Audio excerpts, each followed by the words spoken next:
नमस्कार जय जगन्नाथ सारा ओडिशार +2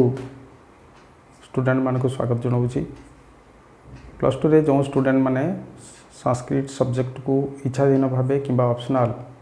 जहाँ भी हो ग्रहण करिसेंती से मान को मध्य स्वागत जनाऊँगी। यूट्यूब चैनल त्रिभाषी तरफ समस्त को अभिनंदन जनाऊँगी। डियर स्टूडेंट्स चैनल टे को आपण मैंने पसंद करुँच लाइक करूँ कमेंट मध्य करूँ जहाँफल आम पाठ पढ़ार आउ कि उन्नति आनीपर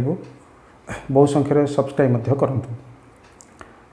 तो डियर स्टूडेंट्स आम रघुवंशम द्वितीय सर्गर 6टी श्लोक को आम कंप्लीट करूँ। आज 7 नंबर श्लोक को देखू बईट को सामना रखा भल हो। तो 7 नंबर श्लोक आम देखू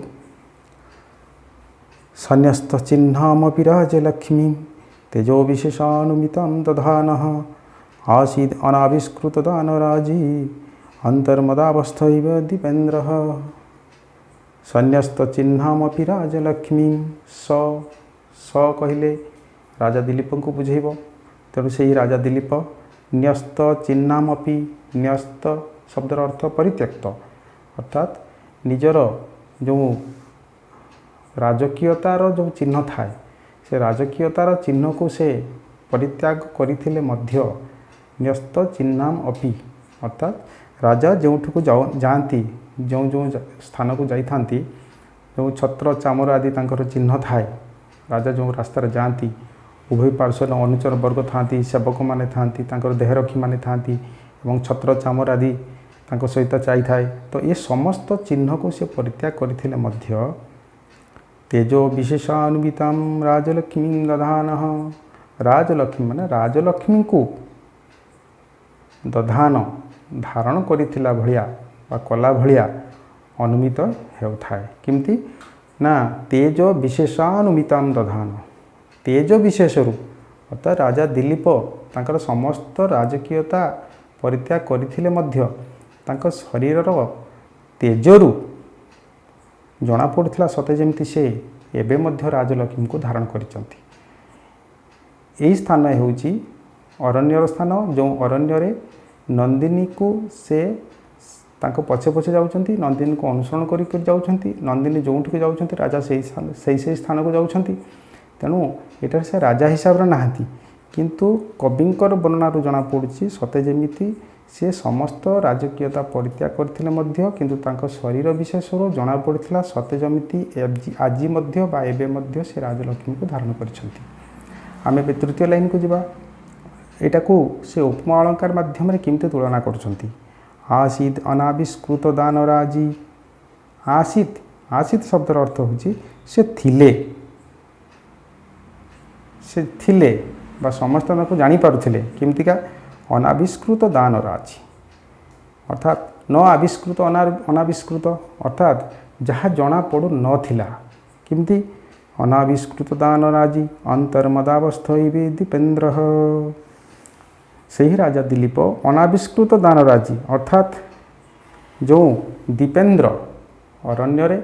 जो दीपेन्द्र माने हस्ती मानक मध्य दीप शब्दर अर्थ हो हस्ती द्वाभ्याम पिबती दीप तेणु हस्ती को दीप मध्य कह जाए। तेणु दीप मानक मध्य अर्थात हस्ती मानक मध्य बा गज मानक मध्य जो गजराज से गजराज अनाविष्कृत दानराजी अर्थात से गजराज रो शरीर जिते मद जलर उद्रेक होता है किंतु बाहर को प्रकाशित होए नहीं। आसीद अनाविष्कृत दानराजी अनाविष्कृत दानराजी अर्थात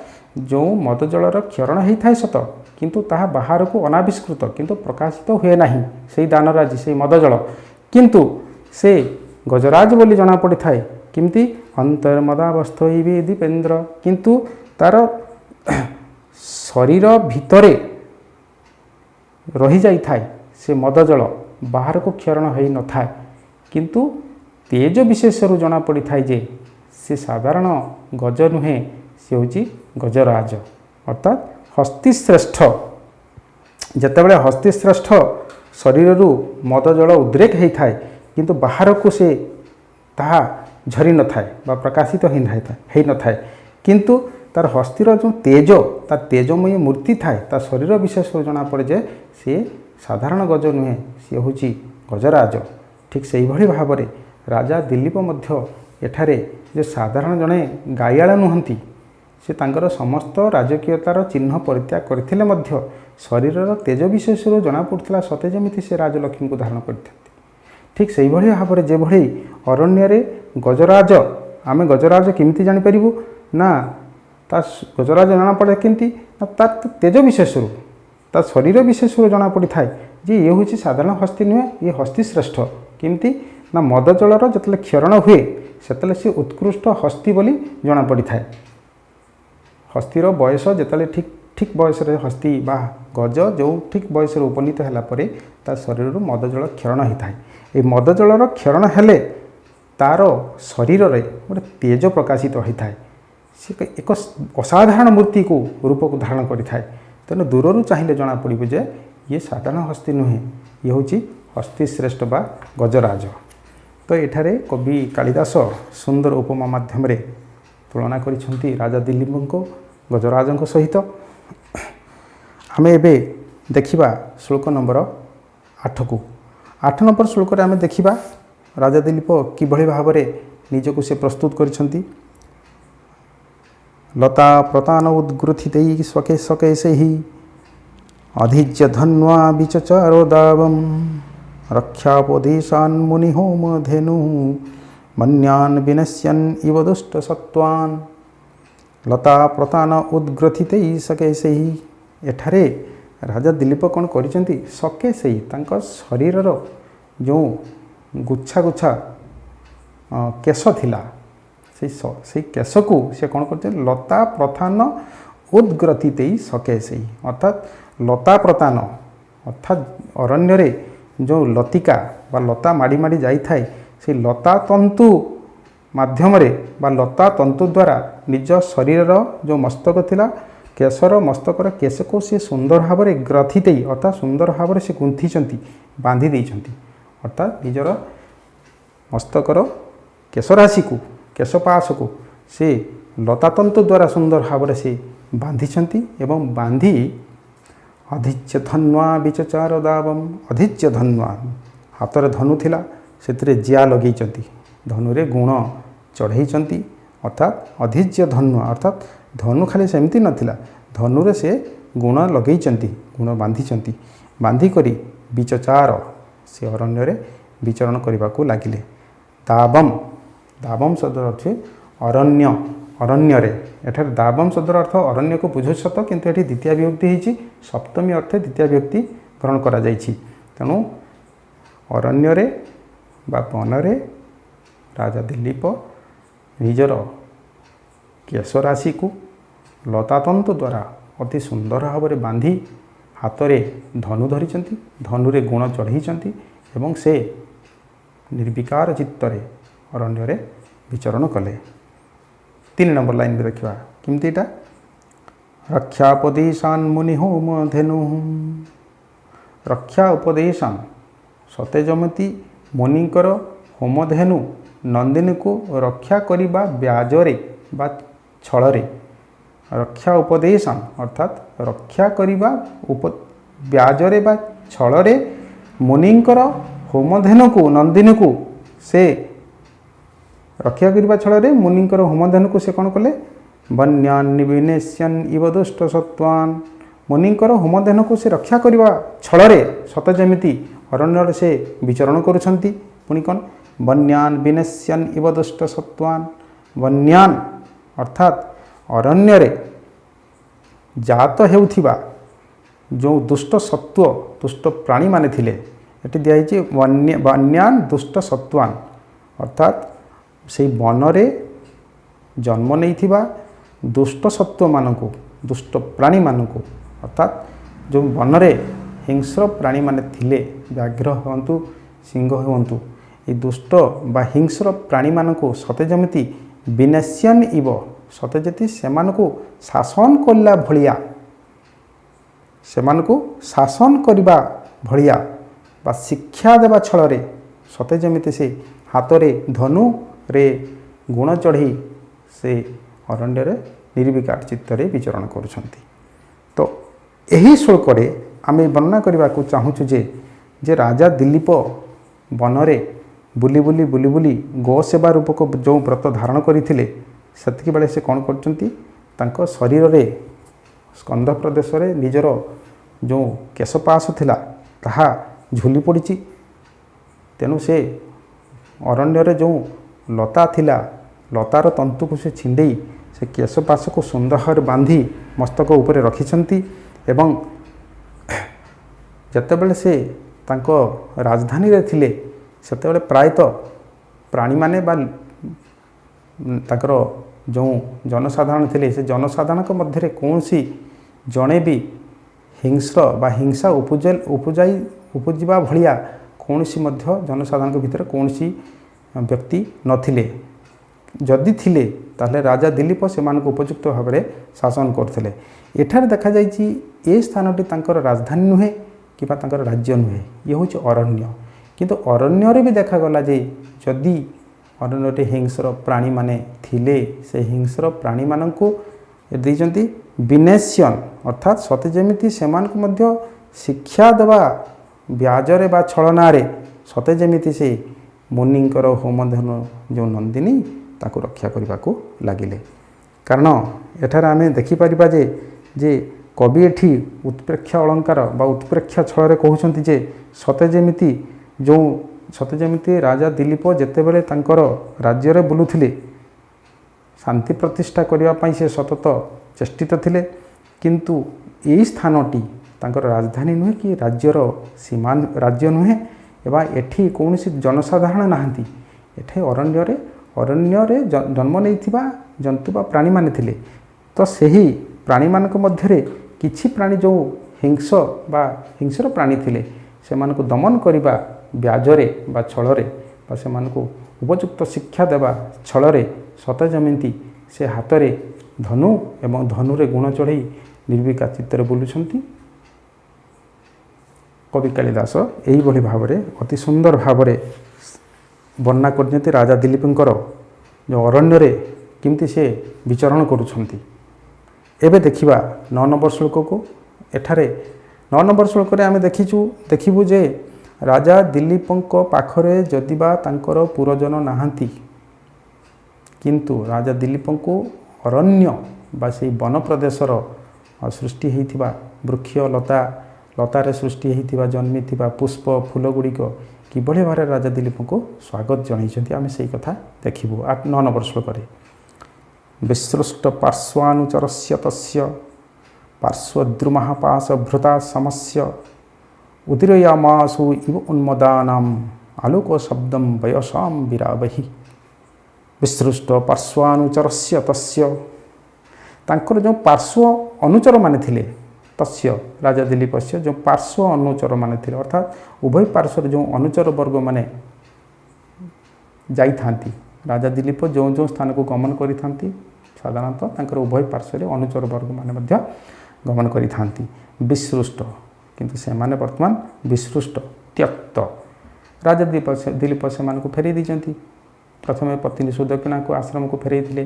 ତାପରେ ତାଙ୍କର ସେବକ ସେମାନଙ୍କୁ ମଧ୍ୟ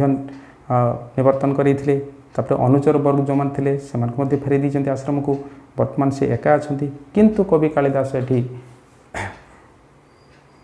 ବ୍ୟାଜରେ କହୁଛନ୍ତି ଯେ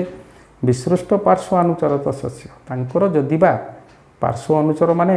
ତ୍ୟକ୍ତ ହୋଇଛନ୍ତି, ସମସ୍ତେ ଛାଡ଼ି ଚାଲି ଯାଇଛନ୍ତି, କିନ୍ତୁ ସେହି ସ୍ଥାନକୁ ପୂରଣ କରିବା ପାଇଁ କିଏ ଅଛନ୍ତି? ପାର୍ଶ୍ୱଦ୍ରୁମଃ ଭୃତା ସମସ୍ୟ। ପାର୍ଶ୍ୱଦ୍ରୁମଃ ସନ୍ତି। ପାର୍ଶ୍ୱଦ୍ରୁମା ଶବ୍ଦର ଅର୍ଥ ହେଉଛି ଉଭୟ ପାର୍ଶ୍ୱରେ ଦ୍ରୁମ ଜନ୍ମିଥିବା ବୃକ୍ଷରାଜି ମଧ୍ୟ ଅଛନ୍ତି। ଉଭୟ ପାର୍ଶ୍ୱରେ ବୃକ୍ଷରାଜି ଅଛନ୍ତି ଉଭୟ ପାର୍ଶ୍ୱରେ। ଏଠି ରାଜା ଦିଲ୍ଲୀପଙ୍କୁ କେମିତି କାହା ସହିତ ତୁଳନା କରାହେଉଛି? ପାର୍ଶ୍ୱଭୃତା ସମସ୍ୟ। ସେ ସତେ ଯେମିତି ରାଜା ବରୁଣଙ୍କ ସମକକ୍ଷ ଥିଲେ। ପାର୍ଶ୍ୱଭୃତା, ପାର୍ଶ୍ୱଭୃତ ଶବ୍ଦର ତୃତୀୟା ଏକବଚନ ହେଉଛି ପାର୍ଶ୍ୱଭୃତା। ପାଶମ୍ ବିଭର୍ତ୍ତି ଇତି ପାର୍ଶ୍ୱଭୃତ, ତାର ତୃତୀୟା ଏକବଚନ ହେଉଛି ପାର୍ଶ୍ୱଭୃତା ସମସ୍ୟ, ଅର୍ଥାତ୍ ପାଶକୁ ଯିଏ ଧାରଣ କରିଥାନ୍ତି। ବରୁଣଦେବଙ୍କର ଅସ୍ତ୍ର ହେଲା ପାଶ। ତ ରାଜା ବରୁଣଦେବଙ୍କ ସଦୃଶ ରାଜା ଦିଲ୍ଲୀପ ଏଠାରେ तांकर अरण्य को जिते सी जाइछंती नंदिनी के पछे पछे गमन करछंती स्वच्छंदर निर्विवाद रे उभय पार्श्व वृक्ष राजीगुड़िक अच्छा वृक्ष मैंने छिड़ा होती से वर्तमान राजा दिलीप को केमती कौन स्वागत जनई ना सी उदीरयामासु इव उन्मदानम आलोक शब्दम वयसाम विरावेहि वयसाम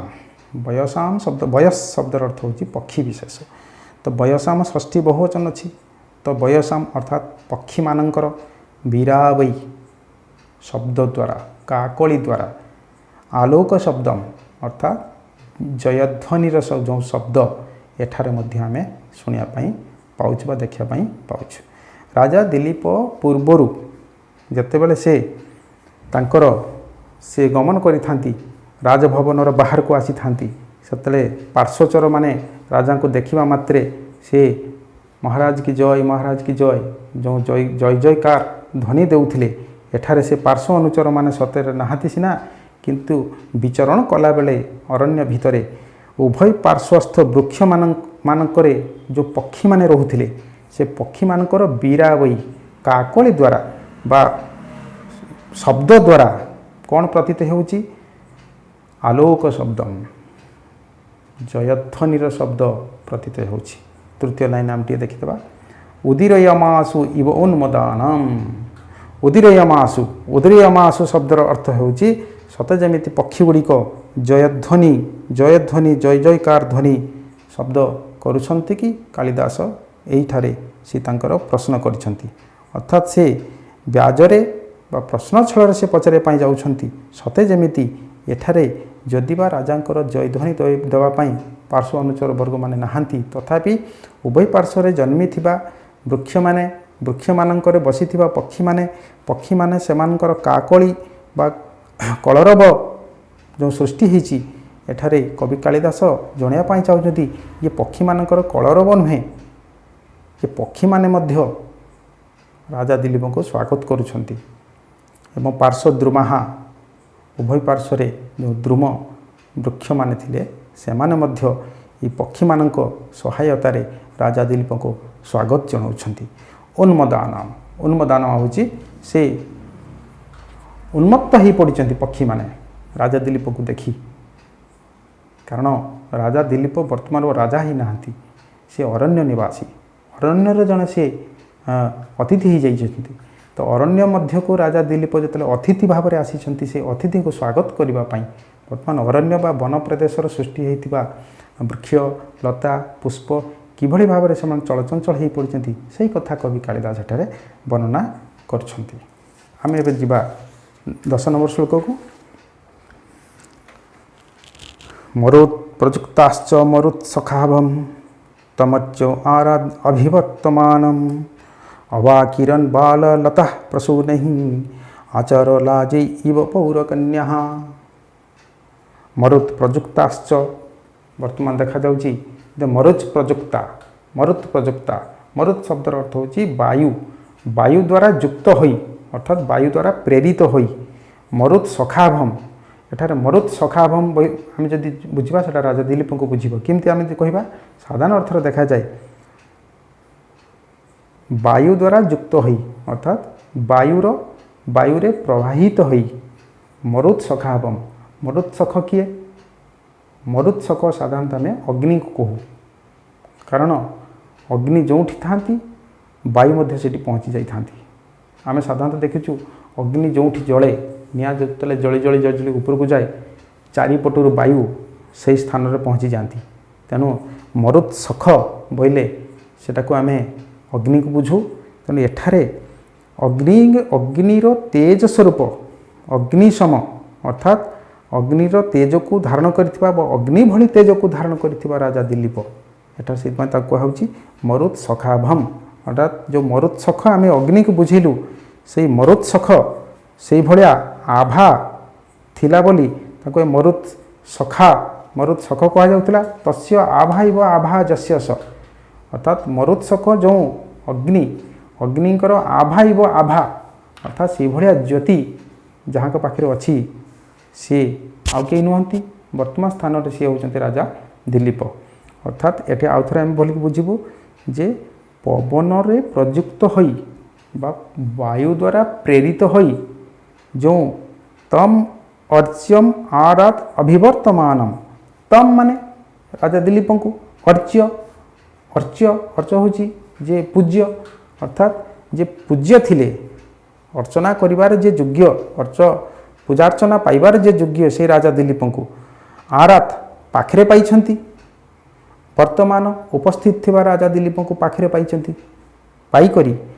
अबा किरण बाललता प्रसूनै अबा किरण शब्दर अर्थ होची सते जेमिति से पुष्पवृष्टि करिछंती अबा किरण शब्दर अर्थ होची पुष्पवृष्टि करिबा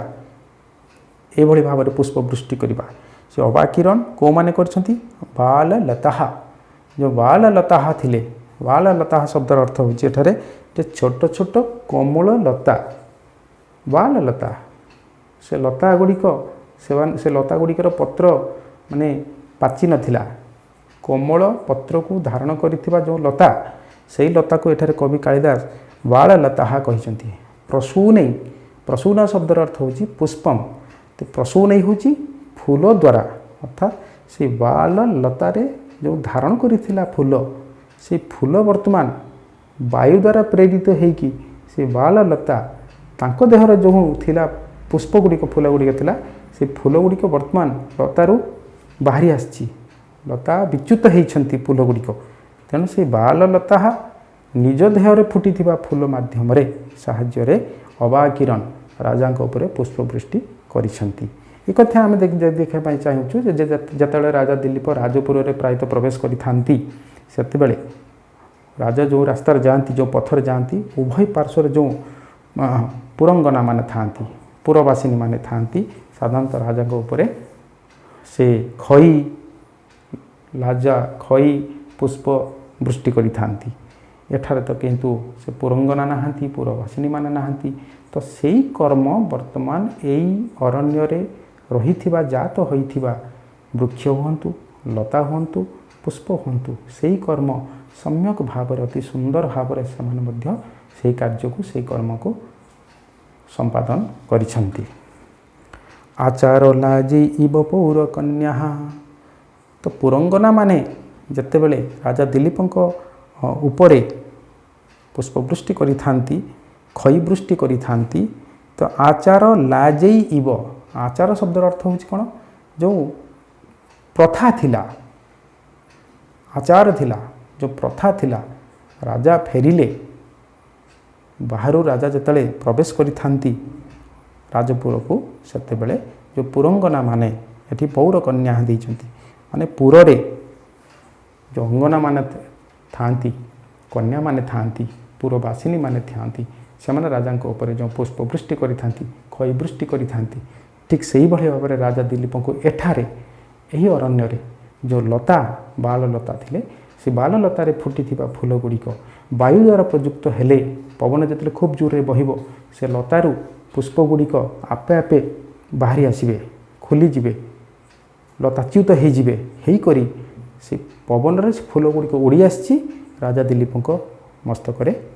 पड़ी